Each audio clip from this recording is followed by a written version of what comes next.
Manipuri Students Federation MSF has appealed to the public to observe the 22nd Students' Martyrdom Day on August 16 without calling general strikes, bands or holding celebrations.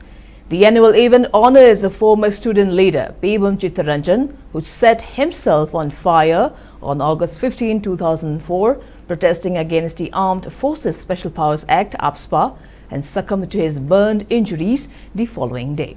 Commemorative events will begin at 5 a.m. with an invocation at the MSF office at Kwakaithil, followed by tributes at memorial sites in Bishnupur.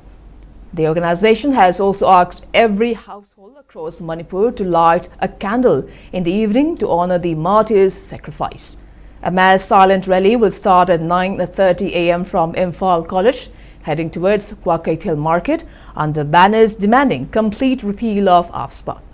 The procession will culminate in a public meeting at TYC Club grounds at Takilambam Lekai at 11 a.m. MSF leaders highlighted historical cases of military violence, including the deaths of Miss Rose in 1974 and Thangjam Manorama in 2004, as reasons to continue opposing the law. Student leaders emphasized that AFSPA has infringed upon citizens' basic right to life for decades. They called on all youths, students and residents to join the rally and reaffirmed their collective demand for peace, equality and justice.